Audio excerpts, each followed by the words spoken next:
نحمده ونصلي على رسوله الکریم۔ شیخ حسن صاحب کا مواد سے بھرا ہوا خطاب آپ نے سنا، انگریزی زبان میں۔ علماء نے لکھا ہے کامیاب خطیب وہ ہوتا ہے جو تھوڑے وقت میں زیادہ سے زیادہ مواد اور مٹیریل فراہم کرے سامعین۔ شیخ صاحب اللہ تعالیٰ نے اس خوبی سے خوب نوازا ہے، اتنے ہی وقت میں جو تقریر کی جاتی شاید 20 صفحوں میں، لیکن ان کی تقریر 100 صفحوں میں سما جاتی۔ الحمدللہ قوت حافظہ بھی ہے، انداز بھی ہے، اللہ قبول فرمائے۔ میرے لیے وقت تو ویسے ہے نہیں، اور وہ لوگ جو انگریزی جانتے ہیں صرف روز بروز ہمارا کانگریگیشن تو شرنک ہوتا جا رہا ہے، اس لیے کہ زبان اردو ہے۔ اب یہ محسوس ہو رہا ہے کہ یہاں آتے اس وقت سے انگریزی میں تقریر سیکھ جاتے تو اظہار معافی ضمیر میں بڑی آسانی ہوتی، لیکن ایک آدمی کتنا کرے گا۔ بہرحال مولانا نے بہت اچھی چیز، میں کہوں گا اسے فلسفہ نعمت و مصیبت بیان کر دیا۔ فلسفہ نعمت و مصیبت، پورا فلسفہ آپ کے سامنے آ گیا۔ کچھ دیر آپ کو اکتانے نہیں دوں گا انشاءاللہ، اور جہاں میں نے آپ کی اکتاہٹ دیکھی میں فوراً واخر دعوانا کر دوں گا۔ ہمارے حضور نے صلی اللہ علیہ وسلم نے یہ ساری باتیں بتلا دی کہ میرے امتیوں کیا ہونے والا ہے۔ ایک حدیث میں ہے کہ آپ نے آنے والے حالات بیان کرنا شروع کیے، ظہر ہو گئی، ظہر کی نماز کے بعد پھر بتانا شروع کیے، عصر ہو گئی، عصر کی نماز کے بعد پھر بتانا شروع کیے، مغرب ہو گئی۔ حالات جو آنے والے ہیں وہ اس وجہ سے خاص کہ امت کو تیار کیا ہے۔ مایوس ہونے کی کیا کرنا چاہیے ہمیں؟ فتنہ لفظ آپ نے سنا ہے، بہت زیادہ پوسٹ مارٹم کروں گا تو وقت بہت زیادہ چلا جائے گا اس میں۔ فتنے کے معنی آزمائش، ٹیسٹ۔ فتنہ کے اندر یہ بھی داخل دنگا، فساد، اور حدیث کی اصطلاح میں فتنہ یہ ہے کہ ایسی صورتحال پیدا ہو جائے کہ سچائی اور جھوٹ میں آدمی تمیز نہ کر سکے۔ دو گروہ لڑ رہے ہیں، دو جماعت ہیں، آدمی یہ حق پر چھے کہ حق پر چھے، یہ حق پر ہیں یا یہ بھی فتنہ کہا جاتا ہے۔ اور حضرت نبی کریم صلی اللہ علیہ وسلم نے صحابی نے پوچھا کہ ایسے فتنے آ جائیں تو کیا کروں؟ کہا تلزم جماعت المسلمین و امیرہم۔ ایسا فتنہ آ جائے کہ تم ان میں امتیاز نہیں کر سکتے کہ یہ حق کون ہے باطل کون ہے، تو یہ کرنا کہ مسلمانوں کی جو بڑی جماعت ہو ان کے امیر کے ساتھ ہو جائے، باغیوں کی طرف رخ نہ کرنا۔ پوچھا امیر ہی نہ ہو، مسلمانوں کی ایک جماعت ہی نہ ہو تو کیا کروں؟ تو حضور نے فرمایا گھر کا ٹاٹ بن جانا، گھر کا یہ کارپیٹ بن جانا۔ جس طریقے سے کارپیٹ ایک جگہ پر پڑی رہتی ہے، تم گھر سے باہر مت نکلنا ورنہ تم بھی فتنوں میں پکڑے جاؤ گے۔ ایسے وقت میں ہمیں کیا کرنا چاہیے؟ حضور نے اس نے بھی ہمیں علاج بتا دیا ہے۔ دیکھیے یہ علاج ایک ہے تلزم و جماعت المومنین، ایک ہی ہے، اور صحابہ سے اس پر عمل کرایا گیا۔ آپ کو معلوم ہے کہ صحابہ کی آپس کی لڑائی میں 30,000 صحابہ شہید ہوئے تھے۔ حضرت علی حضرت معاویہ کی جنگ، حضرت عائشہ اور حضرت علی رضی اللہ تعالیٰ عنہ کی جنگ، ان جنگوں میں 30,000 مسلمانوں کے ہاتھ شہید ہوئے تھے۔ یہ ہوا تھا اس وقت میں تلزم و جماعت المومنین، یہ حضور نے جو ارشاد فرمایا تھا اس پر بھی عمل ہوا۔ ایک ارشاد فرمایا تھا کہ جماعت مسلمین کو پکڑ لو، امیر کو۔ حضرت علی رضی اللہ تعالیٰ عنہ کی طرف ایک جماعت ہو گئی اور کہا کہ یہ امیر ہیں، یہ حاکم ہیں، ہم ان کے ساتھ ہوتے ہیں۔ دوسروں نے کہا معاویہ حاکم ہے، ہم ان کے ساتھ ہوتے ہیں۔ اور ایک جماعت وہ تھی جیسا کہ حضور نے فرمایا کہ گھر کا ٹاٹ بن جانا اور کارپیٹ نکلنا مت ایسے فتنوں کے وقت، جھانکنا بھی بد۔ وہاں پر ایک جماعت وہ تھی، کون تھے وہ؟ حضرت عبداللہ ابن عمر رضی اللہ، حضرت ابو ہریرہ رضی اللہ تعالیٰ۔ انہوں نے کہا حضور کے اس فرمان کے مطابق ان دو جماعتوں میں سے کسی جماعت کی طرفداری ہم نہیں کریں گے۔ چنانچہ ایسے بے نفس لوگ تھے کہ حضرت ابو ہریرہ رضی اللہ تعالیٰ عنہ نماز پڑھنے کے لیے حضرت علی کے لشکر میں جاتے تھے، کھانے کے لیے حضرت معاویہ رضی اللہ تعالیٰ عنہ کے لشکر میں جاتے تھے. پوچھا گیا بھئی یہ کیا کر رہے ہو تم؟ کہا کہ نماز یہاں اچھی پڑھی جاتی ہے علی کے یہاں، کھانا معاویہ کے یہاں اچھا ہے. اور اگر حضرت علی کے لشکر میں کسی کا انتقال ہوتا تو حضرت معاویہ کا لشکر نماز پڑھنے آتا. یہاں کسی کا انتقال ہوتا حضرت علی کا لشکر اس میں سے لوگ نماز پڑھنے کے لیے آتے. ایسے بے نفس لوگ تھے. ایک علاج تو یہ ہے کہ لوگ فتنے میں نہ پڑیں، اس سے دور رہیں. دوسرا علاج اس کا یہ ہے ہمیں مایوس ہونے کی ضرورت نہیں. یاد رکھیں لوگ سیریا کے وہ واٹس ایپ مولانا فرما رہے تھے اس میں اتنا شیئر کر رہے ہیں دیکھا نہیں جاتا. حقیقت تو یہ، لیکن اس سے خطرناک واقعات عالم اسلام پر آئے ہیں. بغداد میں 7 لاکھ مسلمانوں کو ایک شیعہ کی وجہ سے ابن علقمی نے اس وقت تاتاریوں کو، یہ ترکی والے وہ تاتاریوں کو بتلایا کہ یہاں سے حملہ کرنا. اسے صرف پرائم منسٹر بننا تھا، اس نے جا کر کافروں سے مل کر حملہ کروایا. بغداد میں 7 لاکھ مسلمان شہید ہوئے. ان لاشوں کی بدبو دمشق تک پہنچتی تھی. یہ ہوا ہے. اور اس مروانے کے اندر مسلمان کہنے والے شریک ہیں. سیریا میں جو حالات ہیں وہ یہ نہیں کہ ایک طرف کفر ہے، اپنے آپ کو مسلمان کہلانے والے بھی اس کے اندر شریک ہیں.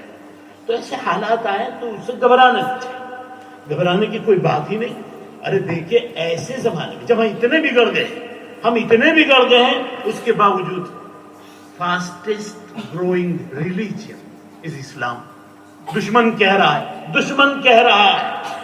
روزانہ ہزاروں کی. 40 سال پہلے میں نے گجراتی میگزین میں پڑھا تھا کہ ہر سیکنڈ میں 18 مسلمان وجود میں آتے ہیں بائی برتھ اور کنورژن کے ساتھ ساتھ اسلام میں داخل ہوتے ہیں. اب تو 40 سال پہلے کی یہ خبر ہے. اب تو کیا سے کیا یہ خوف کھائے ہوئے ہیں 2050 سے کہ جب مسلمانوں کی تعداد بہت زیادہ بڑھ جائے. مایوس ہونے کی ضرورت نہیں ہے بالکل. دوسری بات یہ ٹیکنالوجی ہے نا، اسے اللہ کی نعمت سمجھو. یہ واٹس ایپ کو اللہ کی نعمت سمجھو. مولانا میں ایک کتاب کو 40 سال سے ڈھونڈ رہا تھا. وہ کتاب کیا تھی؟ 150 سال پہلے کچھ تھنکرز مسلمان، کچھ اسکالرز نے طے کیا کہ اس وقت جو بڑے بڑے لوگ ہیں، علامہ اقبال ہیں اور مولانا ابو الحسن علی ندوی، ان کی جوانی کا زمانہ تھا، اور دوسروں کو خط لکھے. کیا خط لکھیں؟ بھئی یہ خط ڈرافٹنگ کیا. خط یہ لکھو کہ تمہارا کیریکٹر اتنا اونچا کن کتابوں نے بنایا، تم نے کن بکس کو اسٹڈی کیا کہ آج تم اتنے اونچے ہو گئے. سب نے اس کا جواب دیا اور اس کی کتاب بنی جس کا نام ہے مشاہیر علماء کی محسن کتاب ہے. میں ڈھونڈ رہا تھا 40 سال سے، آن لائن مجھے مل گئی. کنز المدفون میرے دادا کی لائبریری میں تھے مولانا. علامہ سیوطی رحمۃ اللہ علیہ کی کتاب ہے. کنز المدفون میں ایسے ایسے چٹکلے اور ایسے وظائف ہیں کہ عجیب و غریب. 4 ہی آدمی 10 ٹن کا پتھر اٹھا لیں ایسے پڑھنے کے بعد وغیرہ وغیرہ. مجھے شوق تھا، مجھے آن لائن مل گئی. وہ اتنی بڑی نعمت ہے، اس پر تو اللہ کا شکر ادا کرنا چاہیے. آپ کے ہاتھ میں یہ سورس ایسا آ گیا ہے کہ آپ اسلام کی دعوت کو عام. میں نے سدیش صاحب کا بیان سنا تھا کچھ سالوں پہلے. انہوں نے کہا تھا 10,000 ویب سائٹس ایسی ہیں کہ غیر مسلموں نے لانچ کر رکھی ہیں اور اسے اسلام کی طرف منسوخ کر رہے ہیں. تو ہماری ذمہ داری نہیں کہ ہم اپنے طور پر صحیح اسلام کو پیش کریں. تو یہ جتنی چیزیں ہیں کتنی بڑی نعمت ہے. میرے دادا کا انتقال ہوا. اس وقت میرے دادا کے انتقال کے وقت میرے والد صاحب کمپالا افریقہ میں تھے، یوگانڈا میں. خط لکھا تو کئی ہفتوں کے بعد معلوم ہوا. اب اللہ کی نعمتیں ایسی ہیں کہ لوگ انتقال ہوا، اب ان کو نہلایا جا رہا ہے، ان کی تدفین ہوئی، ہزاروں میل دور بیٹھے ہوئے آدمی اس کا نظارہ کر رہا ہے. اسے ہم نعمت میں تبدیل کر رہے ہیں. ہزاروں کتابیں آن لائن آ چکی ہیں، بلکہ مجھے خطرہ ہے کہ 10 12 15 سال کے بعد لوگ کتابیں پڑھیں گے یا نہیں، اس لیے کہ کوئی کتاب چاہیے وہاں پر موجود ہے. تو مایوس ہونے کی ضرورت نہیں. انفیریٹی کمپلیکس میں مبتلا ہونے کی. دین حق کے آپ حامل ہیں، ہمارا رسول حق، ہماری کتاب حق. ہماری کتاب بار بار ان کو چیلنج کر رہی ہے. یاد رکھیے المنجد جو عربی کی ڈکشنری ہے اسے لکھنے والا عیسائی حافظ تھا.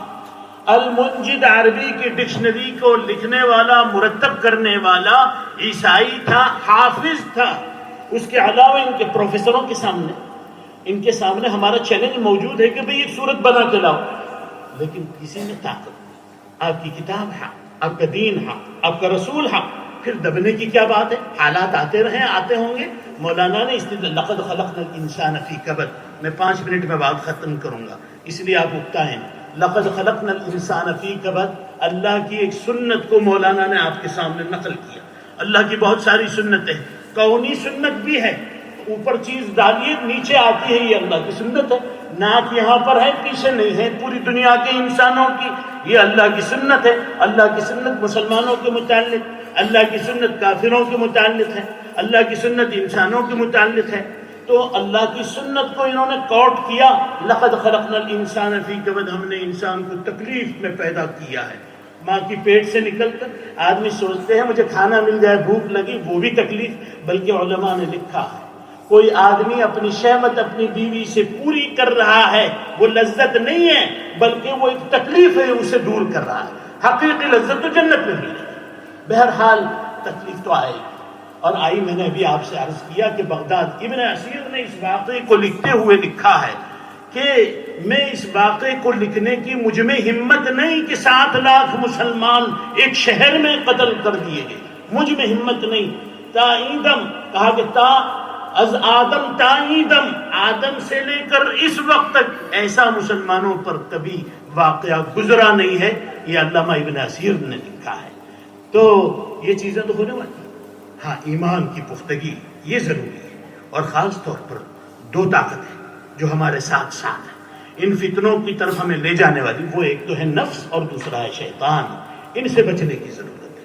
حضور نے فرمایا یہ سب سے بڑا دشمن تیرے پہلو میں بیٹھا ہے، اس سے بچ. اس لیے کہ گناہ کے اسباب تو بہت زیادہ.